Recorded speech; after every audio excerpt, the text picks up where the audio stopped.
But it's your boy T Mike, and I'm gonna start in like 3 to 5 minutes. But been putting this interview off for a while. We gotta watch this. William Bill Cooper. I done heard a lot about this dude. He wrote some books, and he one of the top conspiracists, I guess. Well, he was. You know what happens when you get to saying too much. They said he hurt himself. That nigga ain't hurt himself, but you get the point. Yeah, we gonna watch this interview, man. See where this goes. It looks stupid. I'm waiting on it. Well, this video is pretty long, so you can go back and watch if you don't want to wait, cause I damn sure don't feel like waiting. Yeah. For me, anyway, I don't know about you. Hold on 1 second. Let me grab my.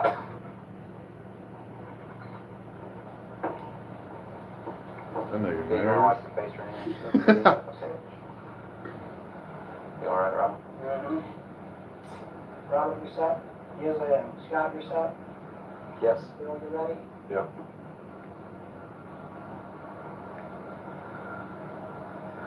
Bill, well, thanks for agreeing to the interview. First of all, a little bit about your background. You had extensive military service for many years prior to 1970, where a certain aspect of that military service kicked upstairs, so you were able to see certain things that you were not able to see beforehand. Would you tell us a little bit about that? It actually started much longer in my past than that. I was reared in a military family. My father's an Air Force colonel. He's retired now. He's a command pilot. And as a child, I remember sitting around I remember the pilots at our house sitting around the kitchen table talking about their exploits in the cockpit and what they had seen in the skies. And some of that talk involved UFOs and what some of them called Foo Fighters. And I traveled all over the world, lived on military bases for most of my life. I was really an indoctrinated individual, you might say. I was as establishment as you could get, as gung-ho, pro-government, pro-America, pro-military. And that's why I went into the military, because that had been so much of my life.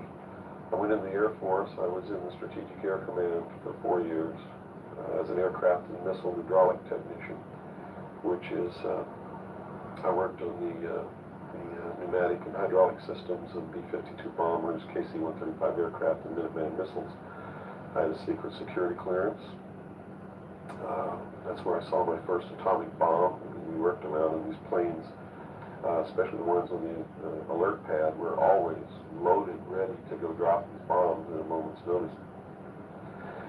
But while I was in the Air Force, I met sergeants, men who were older than me, and had been in the Air Force for quite a while, told me that they had participated in projects that had recovered crashed extraterrestrial craft, what you call UFOs.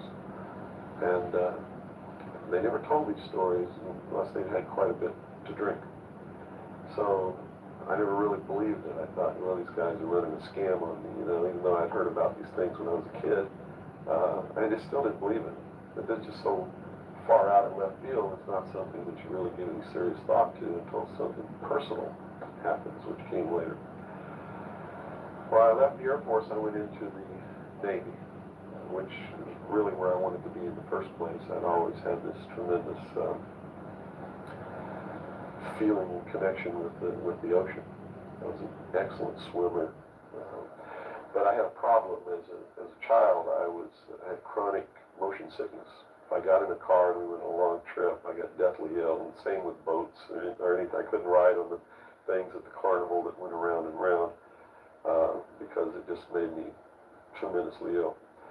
But I decided after I had gone through the Air Force experience that sick or not, I was going to go in the Navy because that's really what I wanted to do. So I did. Volunteered for submarine duty and was assigned to the USS Tyru, SS-416, which was a diesel-electric boat, World War II type, that had been reconfigured. When I went on board the boat, it was in the dry dock at Pearl Harbor Naval Shipyard and had literally been cut in half. They put in a 12-foot sonar section and then 3 domes on the deck for triangulating targets using sonar. And this was really one of the most up-to-date electronically submarines that we had. Wasn't a nuclear submarine, but as far as the ability to approach, get close to a target and destroy it, it had a better capacity to do that than any other boat that we had. While we were on a transit from the Portland-Seattle area on the surface, I actually saw, I was the port lookout, and I saw the most incredible thing that I think I've ever seen in my life. And it had such a profound effect upon my view of the universe and the world. What I'm noticing so far is his tone, body language, and mannerisms. They say it's like when you are awakened to a bunch of different stuff, you start to feel like nothing matters. Once you realize how rigged this everything is. Because the stuff he's talking about, think about it, he said he was in the Air Force and all of that, so he basically got some inside information. He just basically said that the aliens and stuff was real. This was in 1992. They just publicly announced this like a year or two ago, 2024, 2023, that aliens are real. So like 30 years ago, they already knew this. How many years before that did they know this? But remember, it was just a figment of your imagination. Notice how he's saying and he's not like, hey guys, you know all this? It's because it's like, damn, it's real. You don't know what to believe no more. But we're gonna let him get in this story though. That we live in, that I wish everybody could experience this. I saw come up out of the ocean, from beneath the surface of the sea, a huge disc-shaped craft, about the size of a Midway-class aircraft carrier, which is tremendous in size. Even though that's one of our smallest carriers, or was then, it's still a huge, tremendously big object. Came up out of the ocean and rose into the air and tumbled on its axis and went up into the clouds, and I was awestruck, dumbstruck. And I mean dumbstruck, literally, I could not utter a sound. My first impulse was to tell the officer of the deck that I'd seen a flying saucer, and then luckily for me, I couldn't talk, because on second thought, that's not what I really wanted to say, because I didn't want to be the only Looney Tunes character on a submarine with a tight-knit crew that you had to live close quarters with, because that's a hell of a way to live. So I told the officer of the deck that I'd seen something about 15 degrees off the port bow at a relative distance of about 2.5 nautical miles. And he began to look in that area. And the starboard lookout had heard me tell him this, and he began to look over there. And while we were all three watching, either the same craft or another one exactly like it came down out of the clouds, tumbled again on its, why it did this maneuver, I don't know, but every single time it did it, like it came down in this attitude, and then it flipped over, and then entered the water. And the water just appeared to open up in front of it. It's just like the account in the Bible about the parting of the Red Sea. That's exactly what happened. The sea actually parted, and this thing went into the water, and then closed up behind it.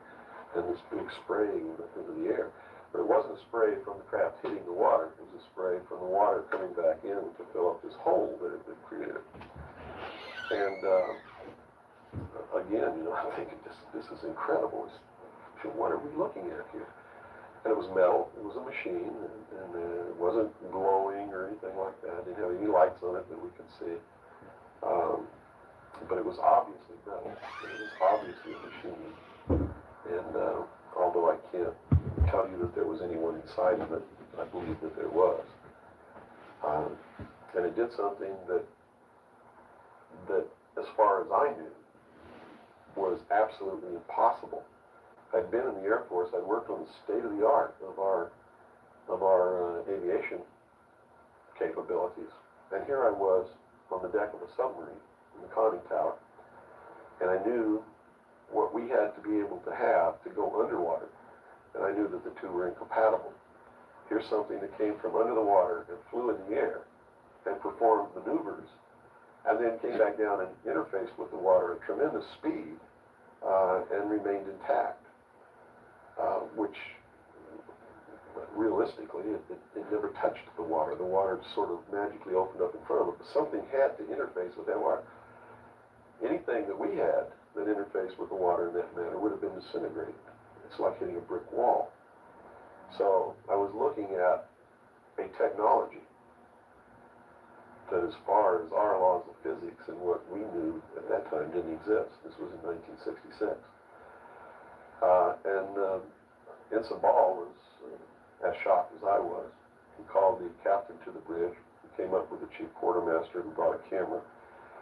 And we all stood there and watched this occur over and over again for about 10 minutes. And I still, to this day, don't know if it was the same craft or a whole bunch of different craft going in and out of the water. But it seemed like that there was a hell of a lot of traffic on that freeway right there. And we were watching it as we went by. We never changed course. We never lowered or increased our speed. We made no attempt to communicate or signal. We made no attempt to get closer. And eventually, it just stopped. We were told not to discuss it with anyone, not even amongst ourselves, which was incredible. I never had been told anything like that in my life. You know, we can't talk about something. And to be told that we couldn't even talk about it amongst ourselves was even more extraordinary, I thought.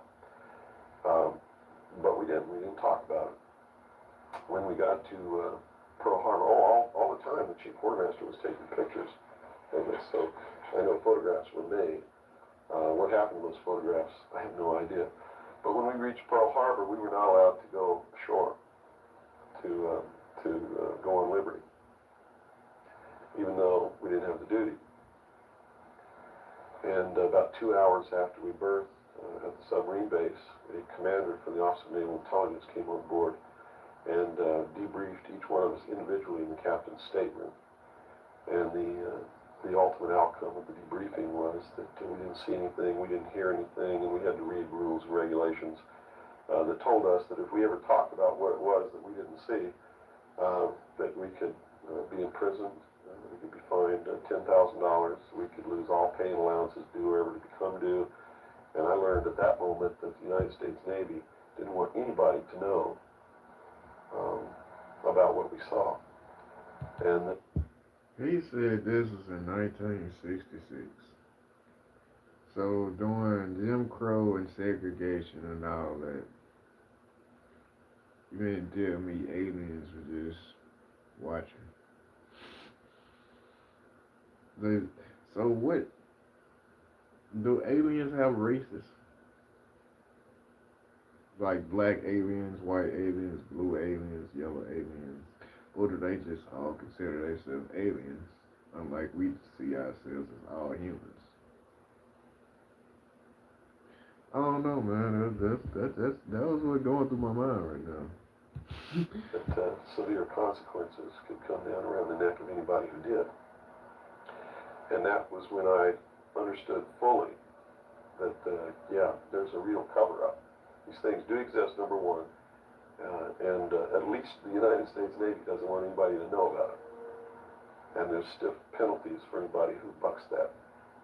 Mm-hmm. Moving forward a few years from, 1966, I believe, you gained a special security clearance that revealed to you certain documents, or were revealed to you, or that you saw, relating to this very cover-up. To this and many other things. I was eventually trained by Naval Security and Intelligence, and I was given a secondary NEC, which is Naval Enlisted Code, which was 9545, which is Internal Security Specialist. And an Internal Security Specialist is someone who protects classified information, that protects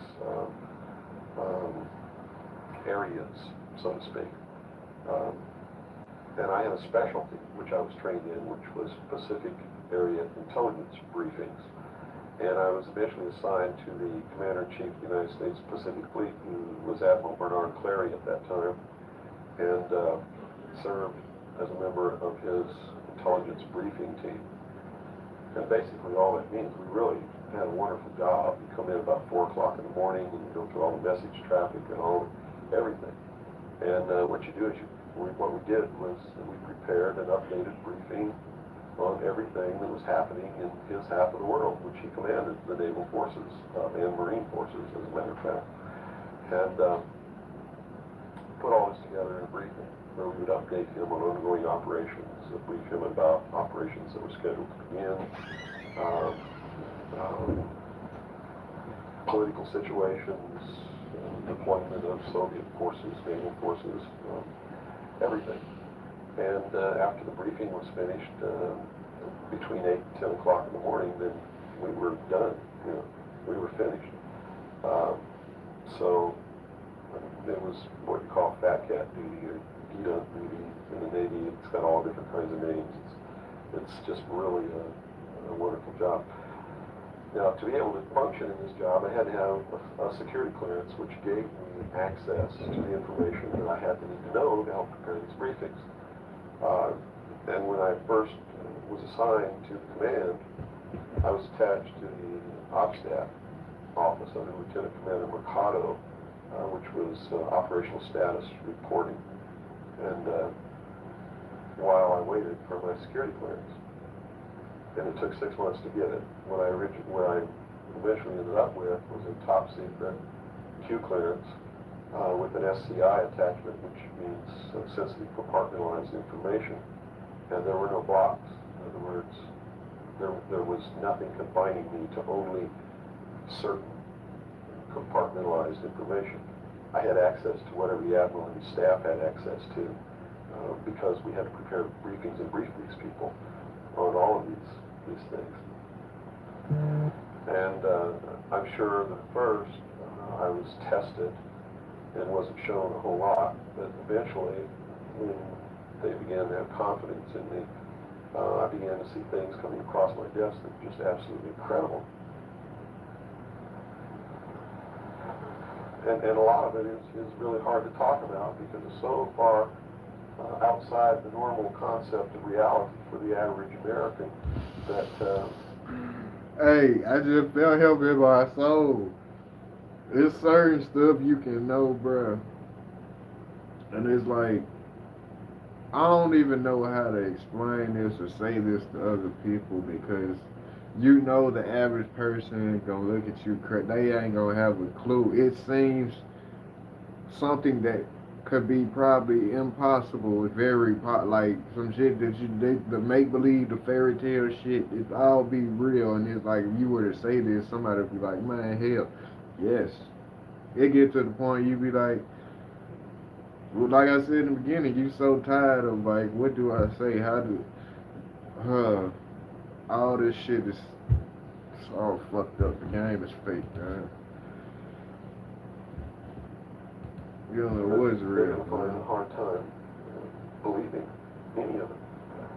But I saw documents that were labeled classification top secret, compartmentalized. The compartment that was put into was called Magic, MAJIC, which told me that UFOs are real, which I already knew. I'd seen one. But this went farther than that. It told me that they were extraterrestrial in origin, that there were 4 different extraterrestrial species or races visiting this Earth, and that they had actually entered into an agreement with the United States government with one of these species of alien beings to exchange technology, and it told me all the projects that was under this. Project Red Light was actually the testing of extraterrestrial craft. Project Plato was a diplomatic project. Pounce was the recovery of technology. Pluto was the application of that technology to our own secret space program, not the public space program. There are 2 different space programs.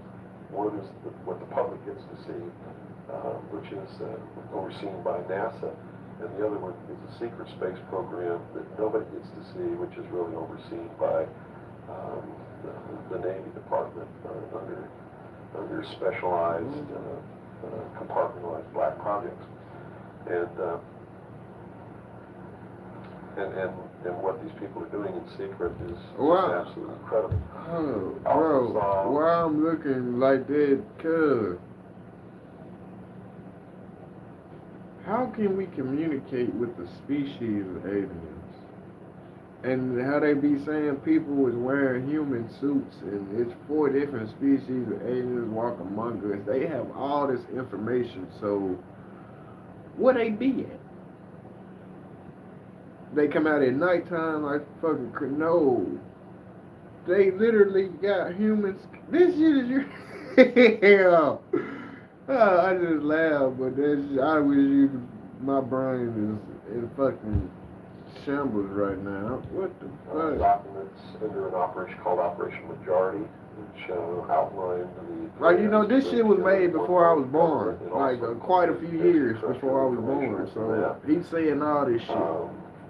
Project Grudge, which was the second project. First was Sign, and then Project Grudge, which contained all of the extraterrestrial information up to a certain point. I forget the year cutoff.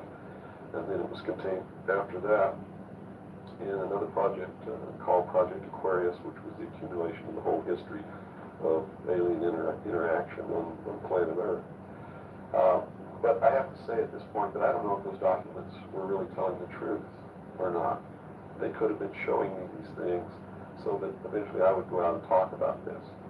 And maybe that will become clear to you later why they may have done that. It could be real. So.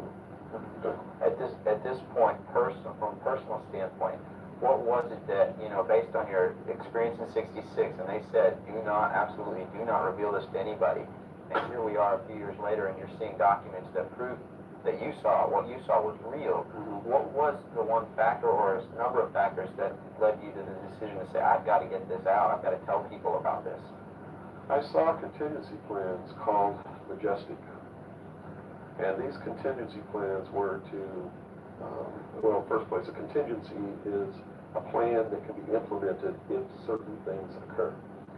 And the certain things that would have tripped this contingency plan are, number one, the public sector is getting too close to the truth. So they have to implement this to get them steered off the track.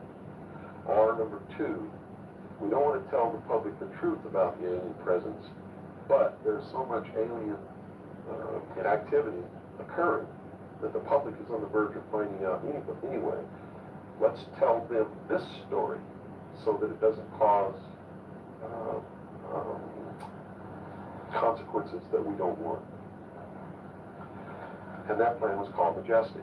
I was in a bookstore one time. I'd never seen UFO magazine. Didn't even know it existed. In fact, I didn't even know that there was UFO culture in the world of people who study UFOs or worship UFOs or have little UFO meetings. I had no idea that was occurring. I was in a bookstore one time and I was looking at the magazine rack. I'm an avid reader and I'm always in bookstores. And this one day I saw a magazine just popped right out at me, it's UFO. And I picked it up and I looked inside and here is Majestic. All right there. And even the people who had been named to implement the plan were the ones who were actually implementing it. William Moore, Stanton Friedman. I'd never heard of Jamie Chandray, but he was named, and they had brought out a supposed genuine document called the Eisenhower Briefing Document, which in reality is a fraudulent document. It's a fake, and it was created to implement the plan Majestic to either indoctrinate the public on what the government wants the public to perceive as happening, or to steer researchers away from the truth, or both. So this wasn't revealing the plan of Majestic, but it was actually implementing the plan. Implementing the plan against the public. It was a psychological operation against the public. This is what you saw. So immediately my head began to spin around, and I began to think, God, I've got to tell people that they're being manipulated. This is a lie. And really, if the public were using their own intellect, they would know that it was a lie. The executive order quoted for this document was 92,000 something. I believe it was 92447, which is 92,447. And it was supposedly written by Truman. But Truman never wrote an executive order higher than 9,000. I mean, even today, there's no executive order with the number 92,000 on it. They've been consecutive since the beginning. So it was clearly fraudulent. So it's clearly fraudulent, but the public doesn't catch on to this. And here you got Stanton Friedman, one of the guys who implemented the contingency plan, Majestic, running around the country telling everybody it's not an executive order, it's a date, September 24th, 1947, which it very well could be a date. But it's listed in that document as being an executive order of the President of the United States, Harry Truman. And because of that, it's fake. And many other things. But specifically, that is the most glaring proof of fraudulent intent in the document. There are many other things in the document that also prove it's a forgery. But here they are. They're running this contingency plan, and here I am. I know all about it, and here's the public out there fighting it. They even ran that thing in the New York Times, like a 2 or 3 page spread showing all the documents. So it had tremendous credibility lent to it by that action. And so I decided that I had to tell the public and get people on the right track, which is, the right track is don't believe anybody. Don't believe me. Don't believe George Bush. Don't believe anyone. You got to go out. You got to get proof in your hand before you can believe anything. And to do otherwise today is the biggest mistake anyone could ever make. See, this is how I know some people be telling the truth. Because if a person tells you, look, you don't have to believe me, all you got to do is do your research about it, that means they stand behind what they're saying. That's fact. They're not trying to convince you. They're just literally informing you. You can go do the research. You can not listen to a word they're saying, but they literally are just telling you what they know, like facts. So what this nigga is saying is definitely facts. He getting some credibility points. You begin believing people, putting your trust in them, that they're telling you the truth. I guarantee you, you're going to take a ride on the roller coaster you don't want to be on. Now this controversy, and I'd say it's a very understatement controversy. Yes. It also is now extending, based on some things that you're revealing, into the Kennedy assassination. Yes, in the set of documents, which really was literally 2 or 3 file cabinets of documents called Operation Majority, I saw documents which told me what happened in Dallas and why. And basically what these documents said was that the intelligence community felt that John F. Kennedy was a threat to the national security, which translated into reality means was a threat to the New World Order, the one world government, which they were actively in the process of forming. Was there anything on record that indicated that he was out to, things that he did would threaten that New World Order? Oh, absolutely. He had written an executive order. I don't remember the exact number now, but it's available to anybody who wants to go look it up. He had written an executive order ordering the printing of United States notes, which would have broken the back of the Federal Reserve, which is one of the major instruments of propelling the United States into the New World Order by destroying our economy, the basis upon which we live, the basis upon which our whole society is founded, is being ripped right out from under us. That was one. Number 2, he refused to provide air support for the invasion of Bay of Pigs, which ensured that would be a failure. He had threatened publicly on several occasions to disband the CIA and scatter it to the 1,000 winds. He had ordered, in the documents that I saw, he had ordered This is why they blew his damn brain. prepare a plan to disclose the truth about UFOs to the public. Now, I don't know what that truth was. Could be that maybe there are no extraterrestrials. But whatever the truth was, he had ordered a plan to be prepared that disclosure was going to be done according to that plan within the following year. And the intelligence community considered that to be out of the question. And according to the documents that I saw, his assassination was ordered by the policy committee of the Bilderberg Group, which is really the secret world government, and was carried out by agents of Division 5 of the FBI, the Secret Service, the Central Intelligence Agency, and the Office of Naval Intelligence, of which I was a part. They got sets. You know how gangs have sets? Like, you can be this type of Crip, this type of blood. You know what I'm saying? Different kinds of vice lords and all of that. Them people, you just ain't just Division 5. Who the fuck is Division 4, 3, 2, 1? Who the fuck do they have? How many fucking do they have? 20 divisions? You never know. They have certain groups assigned to certain tasks to control all of us. This is, oh, I be trying, cause even sometimes I be wanting to feel crazy, but it's the fact that all of this shit is true. It does something to you. Like, come on, man. You don't know what? Come on, man. In Dallas. And it said that the assassin, the man who actually administered the head wound, was the driver of the car, William Greer, a Secret Service agent who used an assassination pistol built by the CIA for assassinations. It was really an air gun that fired an exploding pellet or could fire a small hypodermic needle or a poison dart using any one of many different deadly poisons. Specifically, it said that he fired an exploding pellet which contained shellfish toxin, and that the act was plainly visible in a film withheld from the public. I looked for 16 years to find that film, and I finally found a copy that showed William Greer turn around and shoot the president. And since 1988, I've been showing that film wherever I'm able to show it to wake people up. It is not our government, though you have to understand, that is doing these things. It is not our government that's failing us. It's not the Constitution or the Bill of Rights that's a bad instrument.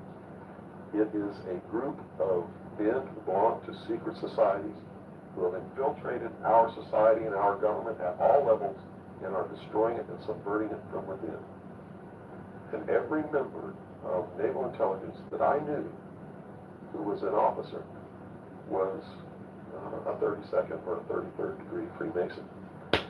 And I asked my commanding officer at one point, I said, why are all you guys Masons? He said, Masons are used to keeping secrets. It's part of their fraternity. So if you want someone who already knows how to keep a secret, you recruit Freemasons. Well, later on, I found out what the truth is. The truth is that you're not going to be a naval intelligence officer unless you are a Freemason. Or a member of the Ancient Order of the Rose and Cross, but you have to be high degrees for that. I think the reason I was selected as a enlistment is because I had belonged to the Demolite Society, which is why as a teenager, that's sort of the first level of Freemasonry. That's how they recruit teenagers and indoctrinate them into their principles so that they go right into Freemasonry when they become an adult.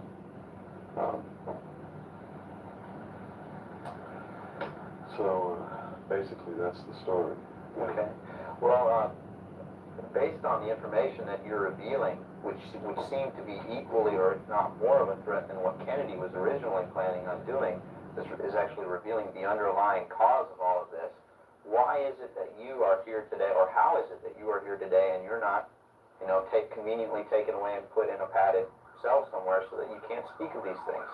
Well, I really don't know the true answer to that question, because you would have to ask them to find out why they haven't done anything. But I can tell you this, I began to reveal information in 1976, and I was physically attacked on 2 occasions. My skull was caved in, that's what all these scars are here. On the second attack, I lost my leg, they visited me in the hospital. They had no intention of killing me. They were delivering a message to me. Shut up. And that was the message that came through loud and clear. And 2 men who identified themselves with identification cards belonged to the Defense Investigative Service, which is really the Defense Intelligence Agency, asked me if I was going to shut up or they were going to have to do it right. And I told them, I said, you don't have to worry about me. I'm going to be a good little boy for the rest of my life, and I'm going to shut my mouth. And I did for 16 years. Kept silent until I saw this UFO magazine in a bookstore, which indicated that they had implemented the contingency plan called Majestic. But if you want to know what I think the reason is, I believe that there are several. One, they've had a plan that's been in force since the 40s to debunk, ridicule, destroy anybody who ever talks about these subjects. And the public has been thoroughly indoctrinated that if you talk about any of these things that I'm talking about, you're just another nut. So the public, by and large, doesn't pay any attention to it. So in that sense, I'm not a threat. If the president had come on television and said, hey, this is what's going on, then they would have listened and they'd pay attention to it. But people like me, they perceive me as being just another loony bin, fruitcake, nut, which I assure you I'm not. But that's the perception that they've been brainwashed into believing. And so that's what they believe. Number two, I am so much in front of the public from the very beginning when I began to talk. And that's how I protected myself, or at least that's what I thought would protect me, and so far it's proven to be right, was that if I got literally in front of the public overnight, in front of a large public, that they wouldn't do anything to me because it would substantiate what it was that I'm saying. And they certainly don't want to do that. But also create a martyr. And martyrs create tremendously dangerous political movements that they don't want. Boy, I'm feeling him. If you know, you know, Dave. 24-hour period, I spent $27,000 mailing a thick packet of information all over the world. I've seen so much of this shit, and I ain't never seen this full interview. I done seen like 15 seconds so clip. literally, when people open these packages in their mailbox, and it was a perfect plan because they couldn't stop it. They didn't even know I was going to do it in the first place. And since we sent it all over the world, once it was out, there's no way they could retrieve it. At least no way that I can conceive of. So literally within 24 hours, I was a public presence. And people were asking all over the world, who's Bill Cooper? Is this true? Look what I got in the mail. And just literally flipped the world over on its ear. And I've been in front of the public ever since. So I think basically those are the reasons. They don't believe that the public's really going to listen to me, and so far that's been true. There is a small group of people all over the world who are awakening, who are beginning to understand that they've been living their life in fantasy land, and who are actively seeking the truth. But by and large, when the secret power structure says, as I've put in the first chapter of my book, right out of one of their own technical manuals, that a nation or world of people who do not use their intelligence are no better than animals who do not have intelligence and thus are stakes on the table by choice and consent. They're absolutely right about the majority of people. It's one of the things that has been a little. Hey, I've been tuned into your 2K streams. Stop selling. It's Akuma. I've been watching your streams too. I meant to tell you. The method that they're using Keep to reach streaming, that bro. goal is the wrong method. In other words, if you set out to create a perfect world where there will never be any more killing, but to reach that point, you kill 2 billion people. You have become what you're trying to avoid. And it can't happen that way. If you want to create a world of peace, it has to be done by people methods. Yeah, if you murder someone to destroy a murderer, you have become what it was you set out to destroy, and thus it wasn't destroyed at all. It was perpetuated by that very action, and that's what these men are doing. They rationalize everything they do so that they feel better about it. But what they are doing is becoming what it is that they want to get rid of. And the world will never be a safe place for anyone. They have to tell us what they're doing so karma don't get them. Very eloquently I've been hearing said. that before. Thank you. Now, your message to people, once again, is don't believe anything. How is it Definitely that the gonna public tune in. can find this and, search for this truth on their own if they can't believe anything or anyone? It's all in the public sector. It's all available to anyone who actively and diligently seeks it out. Everything that's in my book, Behold the Pale Horse, is everything in here, all the documents that are in here, everything that's in this book is in the public domain. Can be substantiated? Yes, and I intentionally wrote this book not using anything that wasn't available to the public to show people that yes, if I can find this information, so can you. I have tons of stuff that's not available to the public. But as you can see by reading this book, you don't need that stuff because what you need is available to you. Public libraries are overflowing with the proof of what's really Niggas going on in don't the world. read. That's But nobody really read. realizes it Please to start the reading, extent bro. that they're able to pick this out and put it together. Another thing I've done for people is I've put it together for them so that they can see the overall picture rather than looking at small things and thinking that it's isolated. Nothing is isolated. It's all part of a big puzzle. And the puzzle is coming together. And when the puzzle is assembled, it's going to be a one-world totalitarian socialist government that nobody's going to like except the people that are running it. It's Hitler all over again. And the rationalization is we're going to create the world without war. The utopia. The utopia. But they will never create that utopia because they're not dealing with the problem that makes them want to create it. It's hard watching this shit, son, because I'm putting together the real life shit that I see happen and what he's saying. Bro, this interview is 30 years old. There's never going to be It's just unfolding. What the fuck? Without killing and without robbery.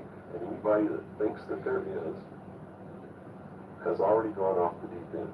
So the method is, here, I'm going to hold a gun to your head so you won't rape, you won't kill. That's right. Yes, okay, I understand.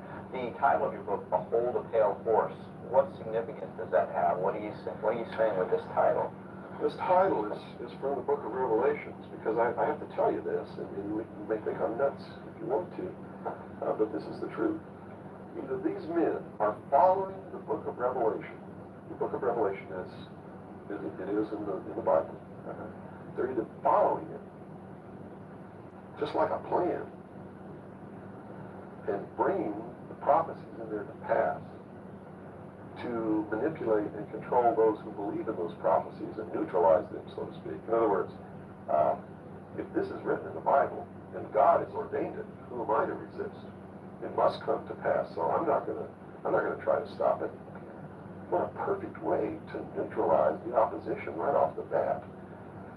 Or there really is a God, and what he said was going to come to pass is coming to pass. And I named this, Behold a Pale Horse, from chapter 13 of the book of Revelations. The fourth horse, the fourth horseman of the apocalypse is the pale horse. And I looked, and behold a pale horse, and his name that sat upon him was Death, and hell followed with him. And power was given unto them over the fourth part of the earth, to kill with sword, and with hunger, and with the beasts of the earth. And that is taking place now today. The fourth horseman is riding across the world now. That's what AIDS is all about. That's what all these little brush fire wars all over the world are all about. That's what's happening. That's why cancer cures are suppressed. Is because they fully intend to kill a minimum of 2 billion people by the year 2000. AIDS is an invention of man. It is not a natural disease, and it has been implemented and placed into the population as a population control. And when they did it, they had the cure before they did it. And when they deem that enough people have died or been killed, they will say, we have a cure for AIDS. And everybody will be called to report to someplace to get an inoculation. Oh my God, nigga. One, it's going to stop AIDS in its tracks. Bill Gates said that before the shit happened in 2020. To trap each individual person. They got the same game plan. This is like the NFL or something. Like they have a playbook and they running the same fucking. Pets. They don't give a damn about pets, and they would never put a satellite in orbit to find a lost pet. But yet there's a satellite up there that they're using to find pets that have been implanted with these devices. They're testing this program on pets that's going to be used in human beings. And in the Los Angeles Times in 1989, they ran an article. It was 10 forecasts for the coming decade, was the title of the article. I have a copy of it in my research center. And number 5, I believe it was number 5, in those 10 forecasts for the coming decade was chemical or electronic implants to control individual behavior on a 24-hour basis, unquote. Elon doing that right now. So, it's not what the? at all. No, bro. No, bro. But nobody's looking. Nobody's looking. They believe, and I believe that they're right, that the biggest danger to mankind right now is man himself, population. A study in 1957 told them that by 1990 the world population would double in 33 years. Can you imagine that? The world population of human beings doubled in 33 years. Mm-hmm. And they knew that it's an exponential doubling throughout history. Every time it's doubled, the interval has gotten shorter. So that was 33 years. The next doubling will take place in approximately 28 years. The next one after that, approximately 24 years. Can you imagine if the world population doubles again in 28 years from 1990? In other words, in the year 2018, the world population doubles. And we're having problems with food supplies and timber and clean water and clean air now. And then after that, it doubles again in another 24 years. That's why they created AIDS. Because they didn't want to have to go around the world and say, you and you up against the wall, you've got to die today. And shoot them. Damn. They did it in a manner where they could target what they consider to be undesirable populations. And I want to be very clear that I don't agree with them on this. They specifically target blacks, Hispanics, and homosexuals for complete eradication. And AIDS is really going through those populations, and it's really doing a number. That Blacks, Hispanics, and homosexuals. That theory has made news. I've heard that before, and Well, it's this is been the debunked theory. very clear by the public saying, "Oh, that's ridiculous." But you're saying that Well, that may indeed be the case. it's not ridiculous. I actually saw this in documents. And the project name was Project Naomi. MK Naomi was the name of it. It was a CIA project, the AIDS, whatever causes AIDS, whatever that turns out to be, according to those documents, was developed at Fort Detrick, Maryland, under a CIA project called MK Naomi. It was financed by $10 million for the Department of the Army's biological warfare programs. It was carried out, supervised by the CIA, carried out by scientists who work for the Special Operations Division of the Department I'm of looking Defense. like this. I know most of this. It just, And, bro, this it's- came out it's before I was doing even its born. job. And would you And assume it's that literally doesn't work, just there's a confirming contingency plan for that? messages that Well, I. I think that they have other things out there This is working crazy. concurrently. One thing I've learned about these men is they don't just do one thing. In case the public discovers what they're doing, or discovers that somebody's doing, whether they know who's really doing it or not, and stops it. What they have running is several concurrently running plans, so that if one or two fail, the other ones are going to take care of the problem. It sounds pretty hopeless. I mean, based on that scenario, is there anything, any uprising or what? Yeah, there is, but it requires that people wake up. It requires that they really learn the truth instead of live their life in fantasy land. You see, because nothing can exist without the consent of the people. Unless they buy it, it's not going to happen. And all of these plans that lead to the public's ultimate acceptance of what they're going to do. In fact, they're designed to make the public ask for it. For instance, the burning of the rainforest in Brazil. I know people who are just up in arms. Stop this. We've got to stop the burning of the rainforest. Which is exactly what the burning of the rainforest is designed to do. Because Brazil is a sovereign nation, right? How can you tell a sovereign nation to stop burning its own forest? You can't. What they're asking for is control over a sovereign nation by a world governing body who can then send troops, a police force, to make Brazil stop burning the rainforest. And that's why they started the burning of the rainforest in the first place. You see, they went down there and they built a road across the Amazon jungle that went nowhere. There was no reason for this road to be built. There was no place to go. It doesn't go from here to a city on the other side. It just goes across the jungle and ends. And they built this road on purpose because they knew that most of the people in Brazil are so dirt poor that they would see this road as the answer to their prayers. Free land, free timber, a way to support their family, a way to become wealthy, or at least more wealthy than they were, which was no wealthy.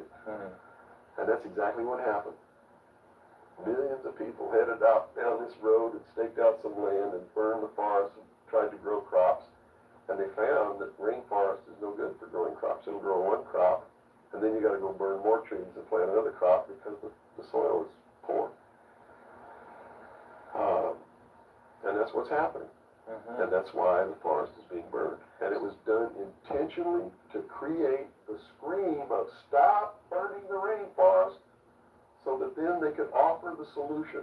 The solution is a world governing body that can then order and enforce that order of Brazil to stop burning. So the Create the green movement problem, worldwide sell the is solution. a manipulation. Yes. Now it's been proposed time and again too that big business is behind things like this, and that would represent a capitalist approach. But what you're saying is we're heading toward a socialist approach based on this scenario. You have to understand the difference between capitalism, socialism, communism, what all of these things really mean. You have to understand what the difference is between right wing and left wing. People, they use these phrases all the time, and they don't even know what these things mean. And it's just incredible to me to hear a socialist calling someone else a Nazi. Because Nazi means National Socialism. So here's a socialist calling a right-wing guy a Nazi, when what he should be calling the right-wing guy is anarchist. People on the right want no control. They're really anarchists. So they would, in theory then, or in fact, be in opposition to this ultimate movement. Yes. Whereas in appearance, they would be the ones behind it. Well, when you have a misunderstanding of what the terms mean, yes. Okay. Right wing, on the far right, is total anarchy. They don't want anybody controlling anything that they do, and they believe that people are responsible enough that the world can exist without government. Okay. The very minimal government that it would take to. On the far left, on the other hand, they believe that the government should be in total control and should be supply man with all of his needs. Or creating a whole society that's dependent. Right. A republic is somewhere in the middle. It's governance by laws. Laws are decided by representatives who are elected by the people. And according to the theory, the representatives will do what is right, whether they get elected or not, because it's not really a democracy. A democracy is far left. People don't understand. We don't live in a democracy. This country is not a democracy. It is a republic. A democracy is ruled by the mob. The mob always votes themselves every kind of... I don't know why they was funny. This shit is the mob. And whenever you do that, it means large, tremendously overpowering government and control. They vote themselves into dependency. That's it. They vote themselves into a dictatorship is what they do, where they lose all of the benefits that they intended to vote themselves into in the first place. Okay. And democracies are extremely dangerous to minorities because if the majority of people don't like you, Right. they're going to vote that they kill you, and they can, that's it. Democracies are dangerous. Democracies are socialists. Democracies are communism. That's what we always talk about, democracy. Communism is Your vote don't mean shit. doing according to their talents and receiving according to their needs. And it doesn't work. We already know it doesn't work. Man, by its inherent nature, is greedy. So those at the top always end up having everything, and those at the bottom end up having nothing in communism. Socialism is different. Socialism usually ends up in a dictatorship, in a very controlling dictatorial government which even owns the people that it governs. So that those who live in fear of not having are provided for what they need, and in turn they worship this oppressive government. Socialists are children who went out into the world, took a look around and said, I can't handle it, and went home to Daddy. Okay. Daddy, protect me. Daddy, feed me. Daddy, loan me your car. Daddy, tuck me in at night. Socialists are scared little children who are irresponsible, can't stand on their own 2 feet, and need Daddy to take care of them. Okay. Okay? Now we got the... But what happens when you go home to Daddy and Daddy does all these things for you? Tell me. Well, you never leave the home. They've got no reason to. In other words, you're being provided for in that way. You're being provided for, but what does it mean? Doesn't it mean that you have to do what Daddy tells you to do? True. Doesn't it mean you have to be in when Daddy tells you to be in? Doesn't it mean that you can't drive the car to the next town if Daddy tells you you can't? Doesn't it mean that if Daddy tells you to take out the trash, you better take out the trash? Are you beginning to understand the concept? When you ask for favors from Daddy, you have to give up freedom in return. So socialism always leads to repression of liberty, freedom, equality. All of those things fly out the window so that you can have free health care, so that you can have a place to live but you don't have to pay the rent, so that you can have food given to you by the state. Food stamps, Section 8. And that's where we're headed. Right in this country right now, we're almost totally socialist, and now people are screaming for a national health care policy, right? Health care insurance. Now, the other aspect, once again, I'd like to go into is the anarchy or the right wing, which we just into that similar. Anarchists believe that they can be responsible, that they won't hurt other people, that your freedom never ends until it begins to infringe upon someone else's freedom, and that no one should have any control over that there should be no speed limits on the highways. The problem is that, again, just like on the socialist side, you have people over here that are human, and human condition means that ultimately somebody's not going to be responsible, that they're going to drive too fast when they've had too much to drink, and they're going to kill innocent people. The answer is a balance. You know, the law of the universe says this. It's a law of physics, really, and everybody can understand it. For every action, there's an equal but opposite reaction. There can be no good unless there is evil. There can be no man without a woman. You understand the concept? Based on that, the theory of a utopia here on Earth is corrupt right away. Absolutely. It goes against the laws of physics. It goes against the law of the universe that there must be two opposing forces all the time in every instance, because that's what makes the universe work. That's what makes everything work. What we need to do is stop trying to go way over here and establish some utopia of freedoms, or way over here to establish some repression of freedom, so we make sure that we got something on the table to eat. And strike a balance between the two that works. And stop withholding information. What makes it difficult for anyone to succeed or live, or for us to really come together and have peace in this world, are all of these people who think that they are the guardians of the secrets of the ages, and have only them have truly mature minds, so only them are worthy of knowing the secrets and the real science and the real metaphysics and all of these things. So they repress it and they keep it secret, so the rest of us live out our lives and we don't know the truth of what life is really all about. Therefore, we're always stumbling over each other and getting in each other's way and doing the things that we profess that we don't want to do, simply because we don't have access to the truth. If we had access to the truth. Now, I got to tell you, it was back when these men first began establishing these societies, these mystery schools, and suppressing information. The common man was uneducated, did not have an intellect capable of understanding these secrets. They were really beasts of burden, for the most part, and they lived their whole life in toil. Right. But things are not that way now. Most people have a good education. They have a good mind. They're capable of understanding if they're taught, and if they're taught correctly. And I think it's time to teach people what the truth is and quit hiding it, so that we can come together as one humanity and make a balance and live together in a balance. You know, evil's never going to disappear. Neither is good. But we can maintain a balance, and life can be good, instead of swinging back in this tremendous battle between these two opposing, radical, extreme ends of the scale. That's got to stop. I've never understood why somebody would join together in this band of people and call themselves a Democrat and not vote for anybody else if they're not a Democrat. That concept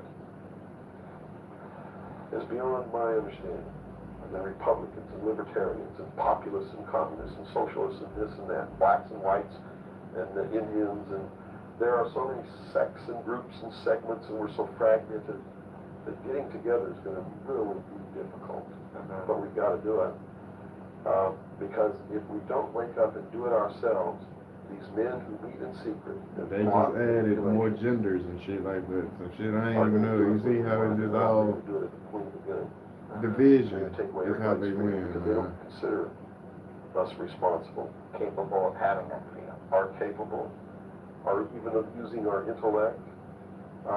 So they'll put us in shackles and control us and force us to be peaceful. That's what the plan is, and that's what the New World Order is all about. Well, we've run from UFOs right to this, and at first a person might watch this and say, wow, this is really strange, but where we've come down to, based on that beginning, is quite in the realm of common sense. Well, it's not strange at all. It's what they've been trained all their life. If they hear these buzzwords, they're listening to some loony idiot talk, and it has no substance to it. Once they get into it, though, and begin to understand that everything is interconnected, it's leading us toward one end, a one-world totalitarian socialist government, and begin to see it coming to pass all around them in their life, and understand that nothing happens by accident. It's been planned for many years. Bigger. Then they begin to understand. Ain't that many coincidences in the world, nigga, if it's any of them.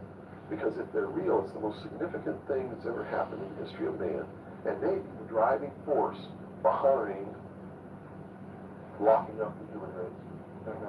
Because how could a UFO land in a place like Macon, Georgia, and somebody who doesn't look like us get out and walk down the street? And I'm not trying to insult the citizens of the state of Georgia.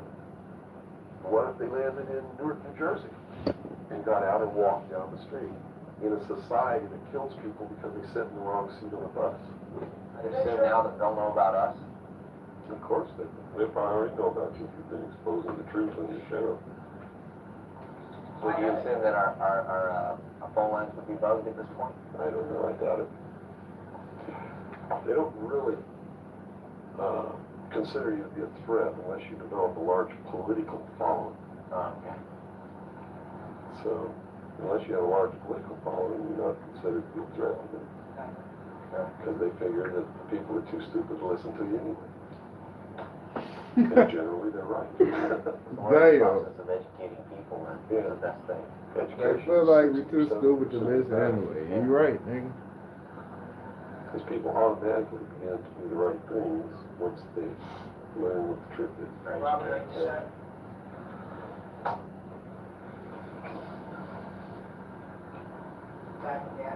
No, hold on. Okay, yeah. Right? Right. Let's go back into the Kennedy situation here. Now, the Warren Commission was highly publicized, all the things that went on there. I was shown a videotape just yesterday of was it a Zapruder film? It is the Zapruder. Okay, and it clearly showed to me that a number of things. One in which that the film was obviously tampered with. Absolutely. But not tampered with to the point where I couldn't tell that the driver of the limousine was pulling a gun, or what appeared to look like a gun, around his shoulder and shooting President Kennedy in the head. That caused his head to snap back. Did the Warren Commission see this? It seems so. The Warren Commission never looked at the Zapruder film, ever. So they never saw it. Now, I don't know who testified during the Warren Commission about the Zapruder film, if anybody did. But I do know that later at the investigations of the House Select Committee on Assassinations, that a man was specifically hired as an expert witness to view the Zapruder film and tell the committee what it showed. And that man's name is Robert Groden. He wrote High Treason, which is a bestseller out now, the Kennedy assassination. And he was one of the many so-called technical experts for the making of Oliver Stone's film called JFK. He's also a fake, a fraud, a traitor, a liar.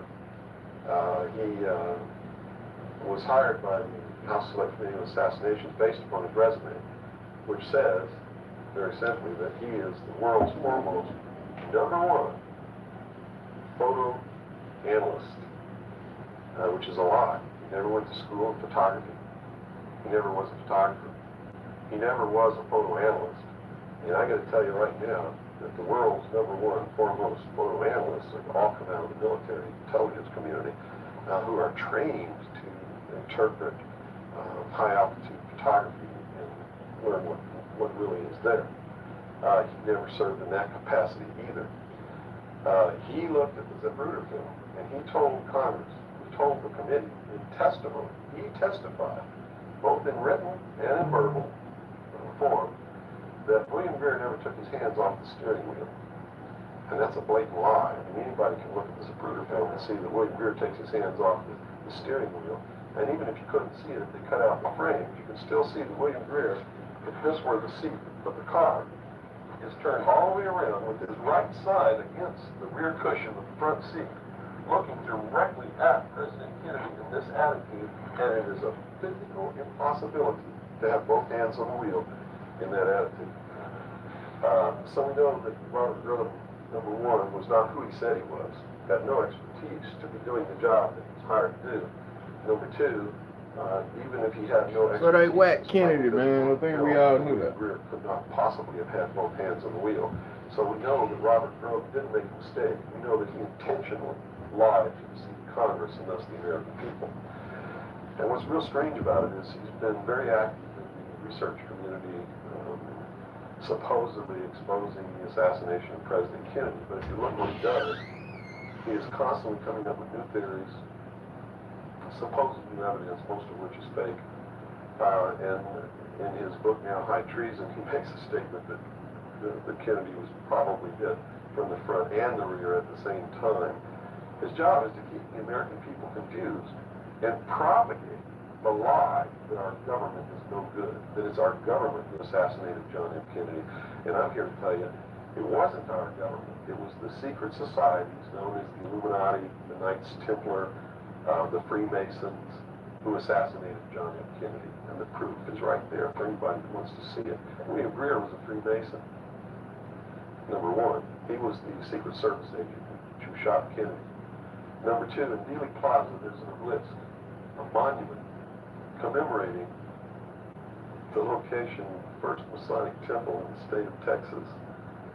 Dealey Plaza is on the 33rd parallel, which is one of the sacred numbers in Freemasonry.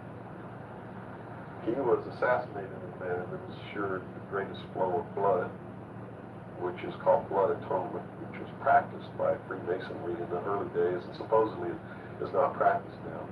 But in reality, it's the method of choice of execution, trial and execution by Freemasons. The Bilderberg group that orders his execution is the Supreme World Council of Freemasonry and consists of 39 permanent members, which is 3 times 13, which is also the exact number of men who signed the Constitution. 39.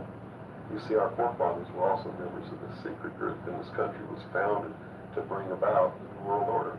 And it's all on the Great Seal of the United States, which was, and that the design of the Great Seal was made law in 1782. It's just absolutely incredible. The American people don't understand that groups of men don't get together and meet in secret and take blood oaths, which say that they can be cut open and their heart ripped out of their body and their intestines scattered over the floor if they talk about the secrets. That's not a benevolent fraternity. That's a dangerous group of men. Strong men don't play games like that. They're serious.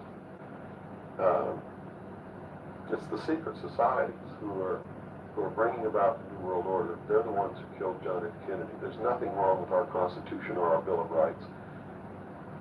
But Americans are going to be convinced that our government sucks. And that's what all this stuff is all about. So at the beginning, the founders of this country actually did create what was I guess you could say, an above-board good government basis for a good government. They gave us every tool to ensure the success.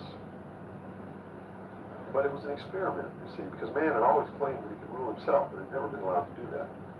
Even in ancient Rome, they call it democracy, and man didn't rule himself. He was ruled by the people who made man think he was ruling himself. But the truth was, a Roman centurion could march down the street and grab anybody they wanted to and make you do whatever they wanted to, or just execute you on the spot. And that was the truth of the matter. Those weren't free people. In the history of the world, there had never been a people who were truly free or who truly ruled themselves until the United States of America was created as a republic by which we rule ourselves through elected representatives whom we sent to the State House, either in the states or to Congress, to do it. They also gave us every tool by which we would destroy ourselves if we weren't capable of doing it. The United States and France, the revolution of this country and the revolution in France, were created to bring about governments which would function as the antithesis to the kings and queens of the world and cause them to topple off their thrones. It also gave man a chance to prove once and for all whether he could rule himself or not. And if he could, fine, that would be the New World Order.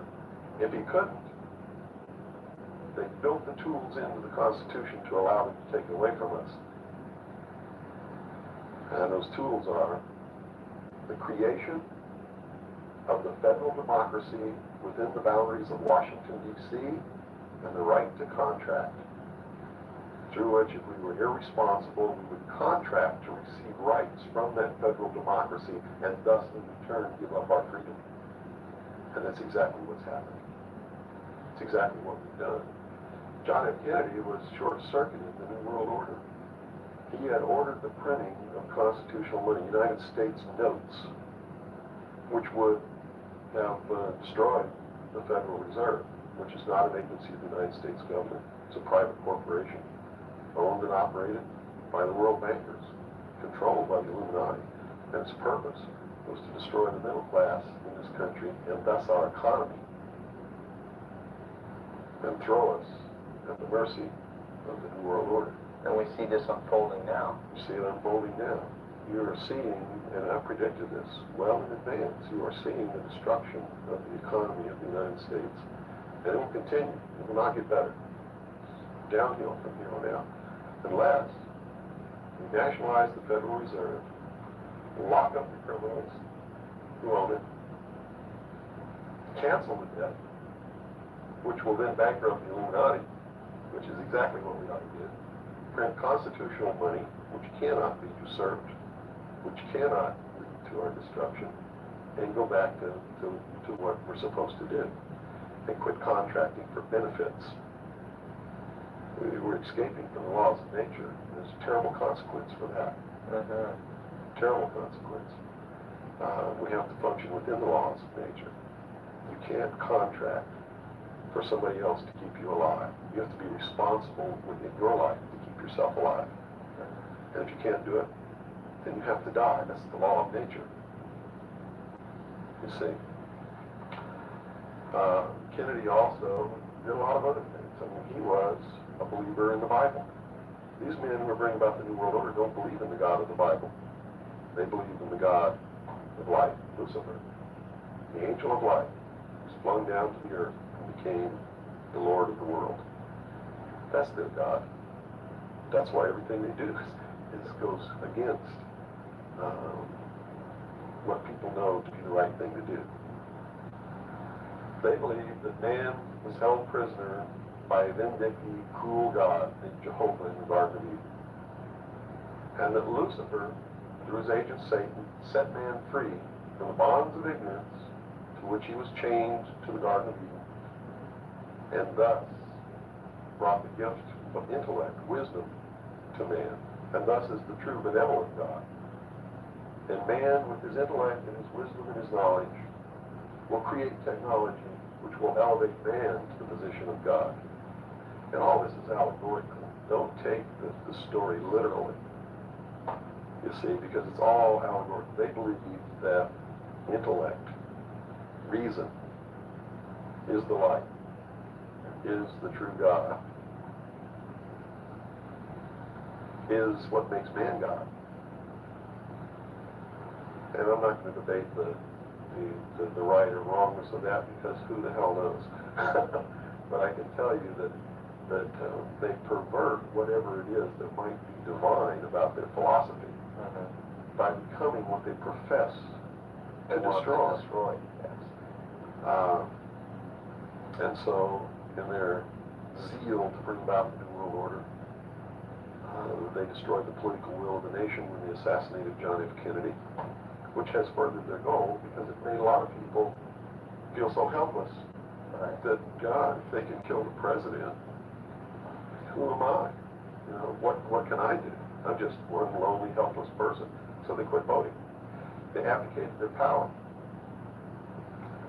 And, of course, through agents like Robert Groton and many others, Oliver Stone, they're being convinced that our government sucks, that our government is the problem, that the Constitution doesn't work, that the Bill of Rights aren't real. We're playing right into their hands, in other words. We're playing right into their hands, because there's nothing wrong with the Constitution or the Bill of Rights or our government. You see, it's been infiltrated, and from within, they are eating at the heart of this nation like a cancer, this secret society. They are destroying it. They are subverting it. Our Constitution has not been allowed to work since 1945, and maybe even earlier. And they have been working behind the scenes to bring about a one-world, totalitarian, socialist government with the Communist Manifesto as its platform, through the United Nations, which was created by the nation, from an older organization called the League of Nations, which was the original foundation. And at the highest levels of our government, the Constitution's already been scrapped, and they are working under the aegis of the UN Participation Act and the United Nations Charter. Which says what? Which says that there are no rights, there are only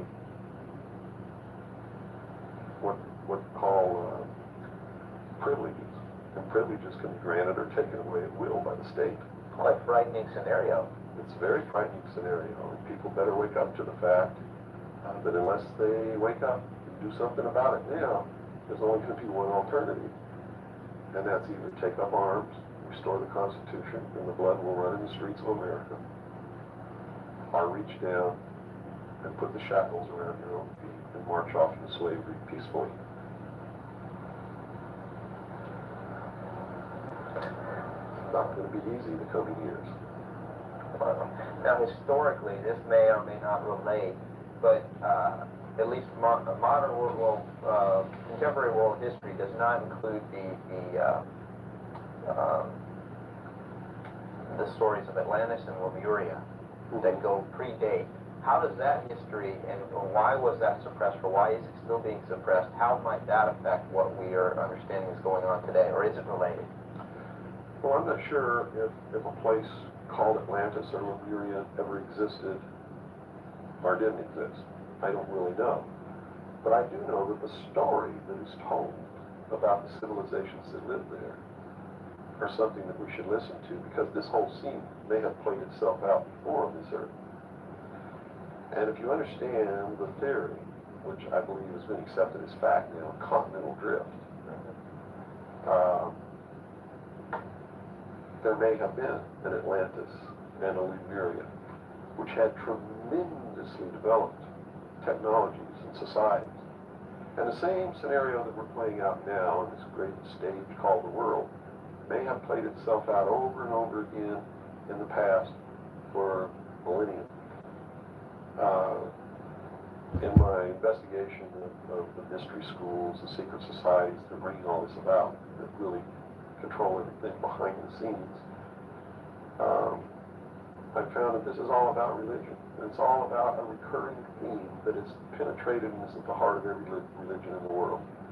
And that is a creator or a creatress who has a son that is sacrificed and then is resurrected and saves the world or saves humanity. It seems to be an archetype that is within us.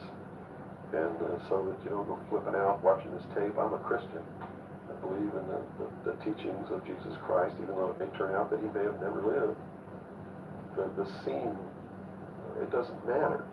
When you read his words, And you can go back to history and find these are the same words that were spoken by every savior that there ever was. Are the most beautiful, most profound, most effective words that have ever been spoken on the face of this earth. And when I get down and almost get to a point of hopelessness, I just go read the Sermon on the Mount. And I come back up again. Because in the end, it's not going to matter whether Jesus ever lived or didn't live. The story is real. And it's within all of us. And it brings us to something within ourselves that's good. But these men don't look at that. They believe that the end justifies the means, that these stories are just stories, and that the real meaning behind it all is that man can transcend his animal state through the realization of intellect and the overcoming of all of his emotions and feelings and morals, guilt, all of these things. And I just can't go along with that because I believe it's our emotions that tell us when we're doing wrong. We feel it within ourselves.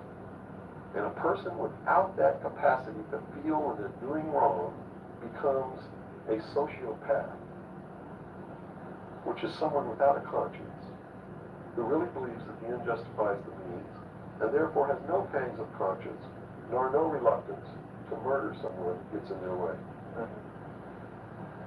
And it's extremely dangerous. Now, did these people recognize the continuity of life? In other words, you have told me earlier that they're after physical immortality. They believe that through their technology, man will become God. With the power of reason, through technology, man will himself become God. They will engineer, just like Hitler wanted to do, the super race who will live forever. And the concept is the same, and the men behind it are the same as Hitler was. When they killed John F. Kennedy, it shows you what kind of men they are. Because they would not stop to kill anyone who gets in their way. And they've never stopped at it. Their goal, literally, to bring about the New World Order will be to kill approximately 2 billion people before the year 2000. AIDS is one method of doing this. There'll be many more. As they solidify their control, everyone will be given a choice. They'll be presented with a new world religion. They'll be told, renounce Christ, renounce Buddha, renounce Muhammad, join the New World Order, join the New World Religion. If they refuse, they'll be executed. Very simple. And it won't bother them a bit. In fact, according to their beliefs, they believe they'll be helping these people. And in reality, they will. Because those people will transcend this physical state while they're prisoned here living forever. I feel sorry for them, because those of us who will eventually die will transcend the pain and the suffering that goes along with this world. And they're so egotistical that they preserve whatever they do so that the diligent can find out what kind of men these men really are. For instance, the Kennedy assassination, I've been showing a film for 5 years that shows exactly who did it. I show you exactly where Oswald is in the film. He wasn't even on the 6th floor. He was standing in the doorway of the book depository building watching the motorcade go by. And it's incredible. At the same time, you said they would have everybody renounce religion. Have they as well been using it as a tool for their means? If you're a Christian, you'll be required to renounce Christ and join the New World Religion. Now, remember I told you before, that no matter what your religion is or what you think, they are following the scenario in the book of Revelations to a T, right down to the last little bit. If you want to know what's going to happen in the future, if we don't wake up, and through the power of the sea, not one drop of blood ever has to be spilled, and no one has to ever put any chains on their legs or their arms, ever. If people just wake up and exercise what was given to us in our Constitution, the power of the vote, while we still have that power. So you say there is still a possibility for like one individual watching this tape to actually make a difference? You better believe it. How would that be so? Well, number one, learn what the truth really is. Get away from the fantasy that you've been living. Educate other people, those you know, your family. Once that begins to happen, it spreads. And then if the people decide that they don't want what they have stored for us, planned, just through the power of the vote, they can make this country and the world whenever they want it to be. Whatever they want it to be. And there are no limits on that, except to understand that you can never make everything all right, and you can never make everything all bad. Both must exist, and we must maintain a balance. And we must become responsible. If each individual on this earth learned to walk in a divine state of grace, responsible for themselves, their family, their city, their state, their country, and for the world, And for the laws of nature. and the laws of nature, and actively participate in solving the problems of yourself, your family, your city, your state, your country, and the world, there could never be a group of men meeting behind closed doors in secret that could ever control anybody. But by advocating responsibility, by not walking in that divine state of grace, makes possible anyone meeting behind closed doors to bring about the world that they want. And the world that they want may not be the world that you want, or that I want, or that these people watching might want. If you don't participate, you can't complain. If you don't help cook the meal, you got no right to bitch about it. You got to sit down and eat what's put on your plate. If you don't like that, then you should have been in the kitchen helping to prepare the meal, helping to plan it, helping to prepare it, helping to serve it. If you want to sit on your butt in the living room while somebody else prepares the meal for you and decides what it's going to be and puts it on the table, it's too late to say that's not what you wanted to eat.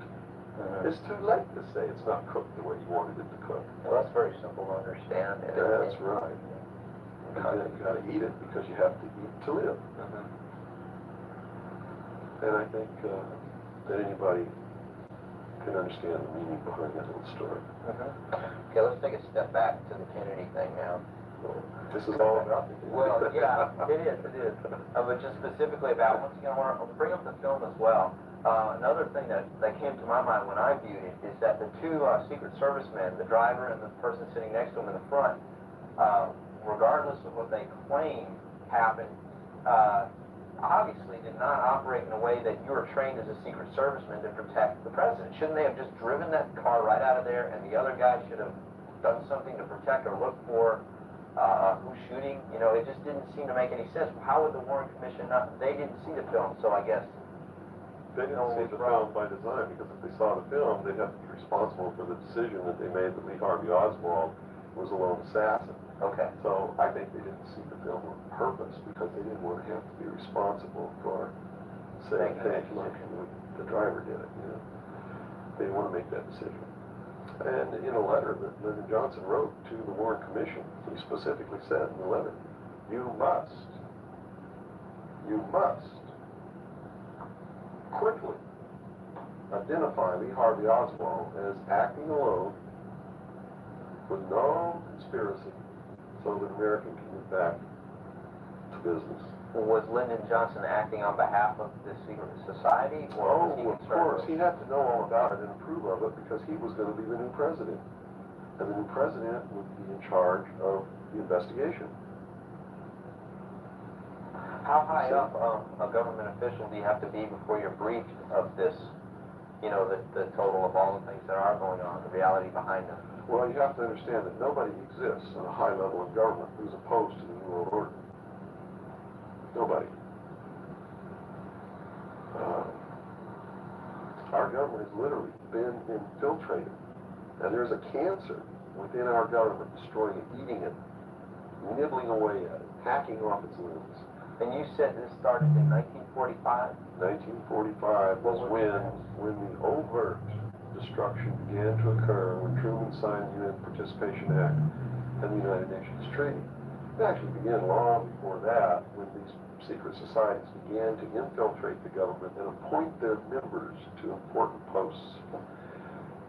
Infiltration is easy. If one gets in, he can then appoint and hire others to replace people who are not members below him.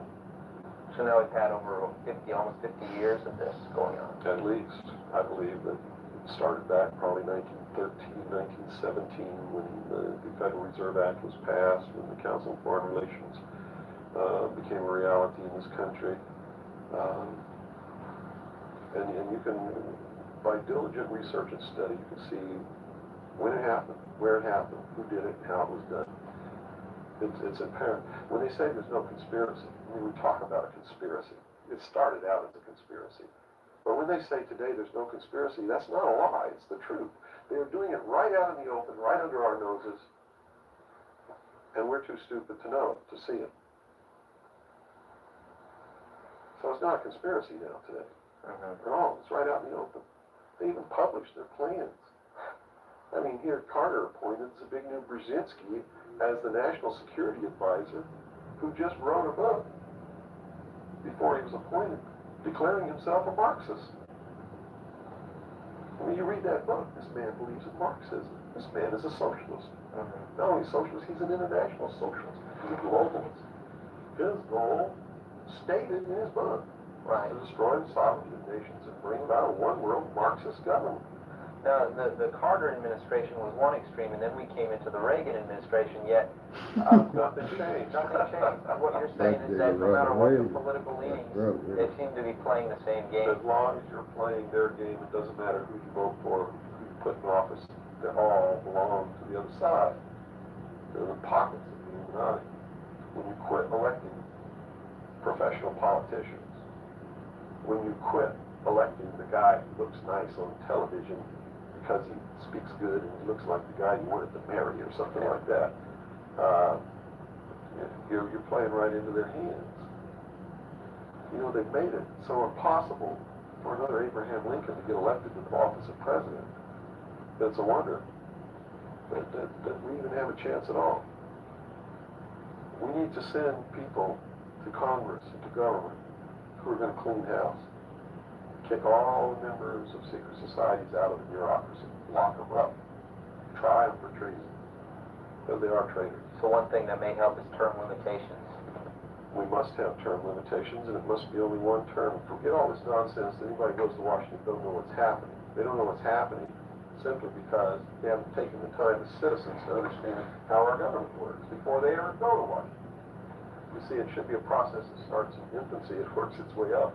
And everybody should be taking part of the government. Now, if someone came in to office with this kind of knowledge and with this kind of intent to really push these people out, would they not be eliminated immediately? Not if they have the people behind them, because what the people would do in one fell swoop, in one election, would elect people who never served in government before, kick the incumbents out, send citizens to Washington. And here's the way it has to be done. You know, right now, you don't even pay your congressman. You know who pays your congressman? The federal democracy of the District of Columbia. The federal government pays your congressman, who's supposed to be representing your state and you. The federal government is a foreign country to your state. Why should he represent you? Not only that, but he goes and moves to Washington, D.C. He maintains a residence here, but he doesn't live here. And as long as you re-elected, he continues to live in Washington, D.C. forever if you keep re-electing him. So they lose all touch with what's back here. They're paid by a foreign government, the federal government. They're not paid by the sovereign state of Georgia or by you. They have to be paid by you. And they have to live here. They can't move to Washington, D.C. They go to Washington, D.C. for one term. Okay? One term only. When that term's up, they have to come back. And you don't pay them exorbitant funds. You pay them just enough to live uncomfortably while they're there. No fancy giant cocktail parties, none of this crap. And you take care of their family. See, they don't take their family either. That's the other clue. They leave their family here where they live. You, the people of Georgia, take care of their family and their business or their farm or whatever it is they have while they're gone. Now, do you think they have a vested interest in representing you? They sure would under those conditions. But under the conditions they go under now, they have no interest whatsoever in taking care of you. Now let's look at the current. They're taking care of themselves. The current crop of presidential candidates. Is there anybody even running that represents something that we're talking about here? You know, all of the New World people. Songus in his book, everything that he's written touts the New World Order. All of it, right for Songus's literature. You're going to see New World Order, New World Order, New World Order, New World Order. Clinton, the governor of Georgia, was selected in 1991 by the Bilderberg. Governor of Arkansas was selected in 1991 by the Bilderberg group in Baden-Baden, Germany, to be the new president of the United States. Remember what happened to Gary Farr? What did he do? He went out on a boat with a woman who wasn't his wife, and he was destroyed. Look at Clinton. What's happened to him? Nothing. The press is on his side. They're helping the guy. You know why? Because he was chosen by the people who own the press to be the next president of the United States. Now, I don't know if he will be or not. That's up to the American people. But if they get their way, he will be. Bush is one of the most heinous criminals that's ever walked on the face of the earth. Bush is the man who's been a CIA agent since his college days. He's a member of the Skull and Bones, the Russell Trust. He was initiated in a casket with a ribbon tied around his genitalia, which symbolizes that he's a priest in the temple of Isis. A pagan, this guy. This man is a member of the mystery schools. Well, he has the outward appearance of a good Christian, church-going Christian, though. They do whatever they have to be approved by the people, but in secret, they're not at all. This is a man who practices pagan religious rituals, magic. Doesn't matter what you think of all these things. I'm just telling you, this is what he does in secret. He is the man who, when he was chief executive officer, when he was president of the offshore division of Zapata Oil, organized and began the first large-scale drug smuggling operations into this country. George Bush is the one responsible for the drugs on the streets. And the war against drugs is not a war against drugs, it's a war against the Bill of Rights. And we've already lost the Fourth Amendment in this war. That's true. And we're going to lose everything else. You watch on, it amazes me. People watch on Saturday night, cops, top cops, tough cops, 911. All of these stories, they're glorifying the police state and they're falling right into the manipulation as they watch police with no search warrant, with no court order, break down people's doors, tear out their walls, rip open their mattresses. All in the name of the war on drugs. Pretty sneaky. It's pretty sneaky, all right. You see them stop people on the streets, and the guy's got $400 in his pocket. They don't press any charges.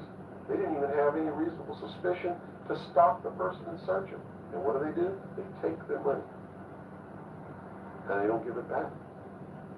And America's watching this. And the stupid idiots, yes, you, stupid idiots, you sit there and watch it, not realizing that when you take away that man's freedom, you've also taken away your own. You see, because they can do the same thing to you. Just because you talk a way that they don't like you talking, or because you wear red shoes and they don't like red shoes, they can do the same thing to you. And under the new law, without a court order, without a search warrant, they can break down your door, they can rip open your mattresses, your couches, your walls, they can trash your house. All in the name of the war on drugs. And let's say they don't like the color of your shoes. All they have to do is drop a little pouch of cocaine in your living room, behind your couch, and find it and say, aha, you're a drug dealer. What happens then? Now they can confiscate your house, all your possessions, all your property, all your bank accounts, all your cars, boats, vacation cottages, whatever you have. And they can auction it off within 24 hours without ever even pressing charges against you. Without a court order, without due process, without just compensation. And there's not a damn thing that you can do about it. Not a damn thing. At least right now. At least right now. And the reason you can't do a damn thing about it is because you're the one who brought it about through your stupidity. You're mentally crippled. You're operating from a position of ignorance, apathy, abdication, irresponsibility. And we're losing our country, our freedoms, everything. Now, these are strong accusations of the American public. What do you hope to accomplish by angering the very audience that you want to watch and listen to you. Go prove me wrong. Go make me the idiot. In so doing, you're going to find out what the truth is, and maybe you'll wake your up. And if you do, maybe we can save our country. Because I don't really care at this point whether you get mad at me or not. My country's disappearing. My freedoms are disappearing. My daughter's going to live as a slave in the world order if you people don't wake up and help me. So, if I had a 2x4, literally, I would smack you upside the head with it. I don't care if you get mad at me. It's beyond that state. You know, I'm going to put my life on the line. Why would I care if you get mad at me? You know? People say, well, don't you feel threatened? Don't you feel like your life is in danger? Are you kidding? You're the people who sent your sons and daughters to fight an illegal, immoral, unjustified war in the Middle East? And that didn't bother you a bit that they might have got killed over there? And you're worried that I might get hurt or killed? Right here, really defending my country? Really fighting in defense of the Constitution? Right. You brought up the Persian Gulf War. That's something that's still on a lot of people's minds. Based on what you're saying, what was the reason for that war? They should feel really guilty. They should feel really bad about that. I mean, what about a Saddam Hussein that everyone seems to agree is you know, the evil man here, that we had the right to go in and punish, destroy, or whatever? Well, it's funny that the man who purported to want to destroy Saddam Hussein was the man who really built Saddam Hussein when he was in the Central Intelligence Agency. We have been building up Saddam Hussein's arsenal. His technology comes from us in the Soviet Union. We built him up to create that war. We did it for a purpose, and the purpose was, look at this, if George Bush knew what he was doing, how come he didn't know what he was doing? Here's what he said. We've got to send troops to the Middle East because we can't afford to pay $26 a barrel for oil. That's on tape. Next he comes out and he says, no, it's not about the price of oil. It's because Saddam Hussein is not going to stop at Kuwait. He's going to go into Saudi Arabia, and those are our friends, our buddies. So we got to go defend Saudi Arabia. And then James Baker says in a press conference, no, it's not about Saudi Arabia. It's not about $26 a barrel for oil. It's about jobs. Folks, we're going to get you a job, and to do it, we're willing to kill your sons and daughters. Yes, sir, we'll send them off to get killed so that you can have a job. Prosperity. That's what it's all about. Well, what was the actual scenario if we hadn't have gone in? Well, see, that's not the end of it yet. Then George Bush comes out and says, whoa, the White House is flooded for telegrams. They don't want their sons and daughters to get killed for a job. It's not about jobs. It's about naked aggression. Yes, sir, there's a little Hitler over there called Saddam Hussein.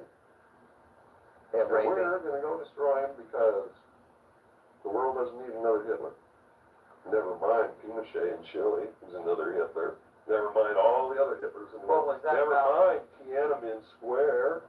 Well, then, you know, then people would say, well, the American government's not interested in that because money is not in you know, it's the oil here. We're talking about money. No. So you're saying it's not even that. No. They've been planning this war for years. In fact, Arco Press wrote a book about it.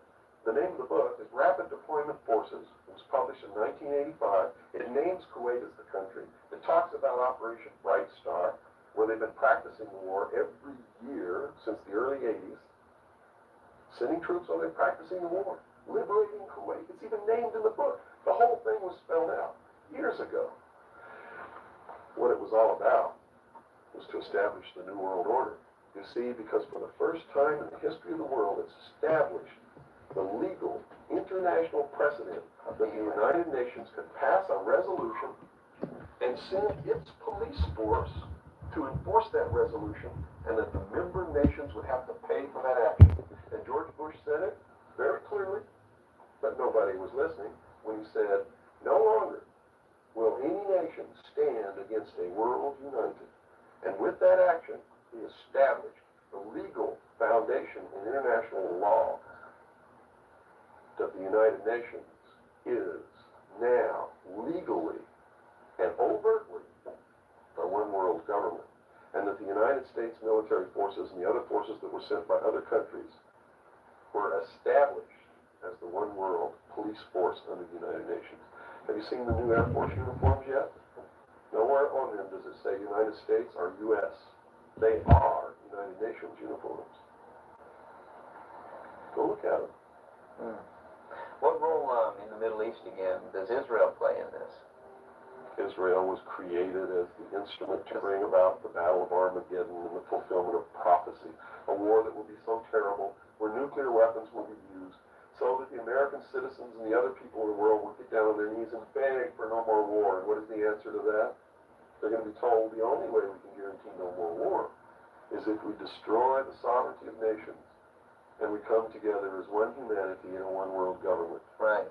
Now I'm telling you, unless the American people wake up and stop it, starting in about 1996, the Battle of Armageddon will become a reality. Not because two nations got mad at each other and decided to fight, and that's why Saddam Hussein was not destroyed. He will be the instrument that will bring that to pass. Right. Yeah, they purposely did not go in and do that. Saddam Hussein will be portrayed as the Antichrist. Babylon is in Iraq. Read the book of Revelations. Whether you believe in the book or not, read it, because the men who are bringing this about are using it as their script. Well, the UN did indeed charter Israel as a sovereign nation. They were the ones who created this state. That is correct. It was really created by Great Britain and the United States, with the United States being the major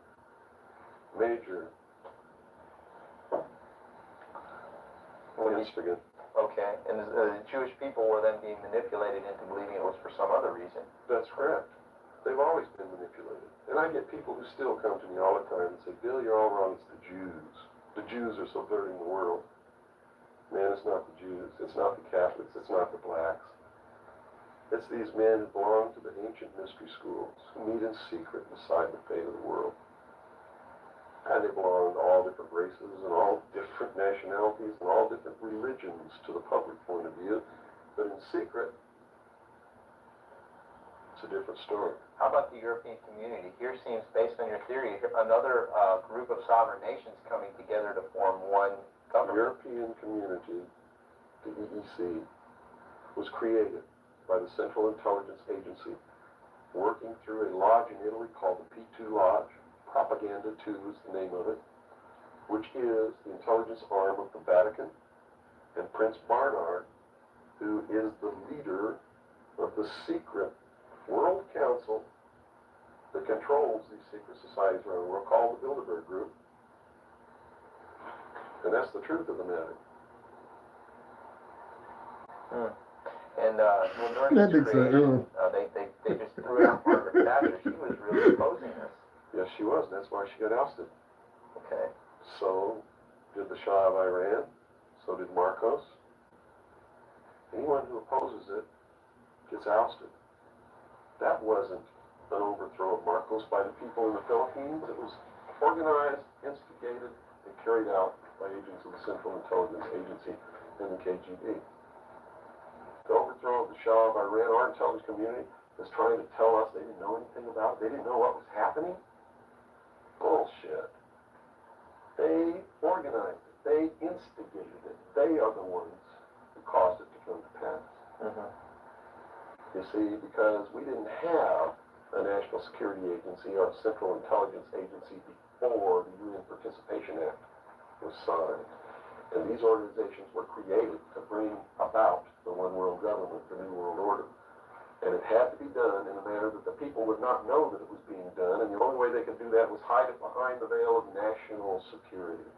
And the Cold War was a manipulation maintained to bleed the people of tax dollars to fund the creation of the police force of the New World Order, which is the Army, Navy, and Air Force and Marines of the United States and the Soviet Union.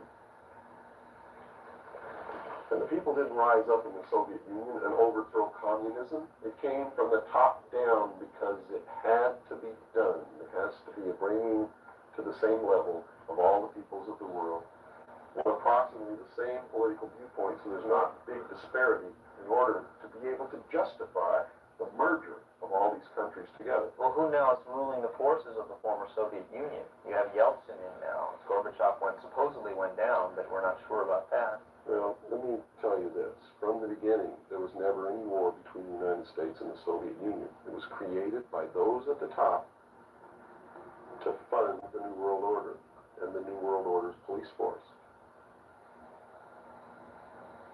At the highest level of all countries, they all belong to the same club. And we, the people, sit back and we watch this grand drama, which is being played out for our benefit, not theirs. If it wasn't for us, we wouldn't even have to do any of this. But you see, they just can't come out and destroy all of us because they need slaves. They need people to make their shoes, and make their cars, and mine the ore. They need worker bees, and that's what we are. In the New World Order, would be the worker bees, the slaves. So the Orwellian view of the vision of the future wasn't too far off based on this scenario. George Orwell was just like me. He was a low-level member of British intelligence who was appointed to a position high enough where he saw the same documents that I saw. And he tried to warn the world just like I'm trying to warn the world, only he wasn't willing to take the risk that I'm willing to take. So he wrote it in a book called 1984 and spelled out exactly what's coming as a warning to the people of the world, as a work of fiction. But you notice that that work of fiction really stirred people up because they knew that it wasn't fiction. In their heart of hearts, everyone who's read that book knows that it's coming. It's a possibility. Most people won't recognize it overtly or publicly, because then, if they recognize it, they have to be responsible to do something about it, and that's what every one of you have been resisting all your life, is being responsible to do something about it, to get involved. That's why you walk away from a girl being raped on the street by a gang of thugs, rather than go and try to help her. What the And I'm not talking to all of you. Wait. I know there's some of you out there just like me, Wait, but most of you are just exactly what I've just described. how the fuck did we get to that? Most people are no better than animals who do not have intelligence because they don't use their intelligence. And to these men who control things behind the scenes, you are stakes on the table by choice and consent, and will always be ruled and manipulated and enslaved by people who do use their brains. Trum's worth debunking some myths because it's putting pieces of this puzzle together, I think, for a lot of people that may be watching. The hostage situation in Iran that got Carter out of office, is this another orchestration? And if so, how does it fit into the... October surprise is no myth. There was a deal made at the highest levels to keep the hostages until after Reagan was elected. Do you really believe that it was an accident, that it was a coincidence, that 30 minutes after Ronald Reagan was sworn in, took his oath of office, the hostages were released? Did they want Carter Really out? that naive? I can't believe it. Did they want Carter out? Yes, they wanted Carter out. They wanted Carter out. He wouldn't play by the rules?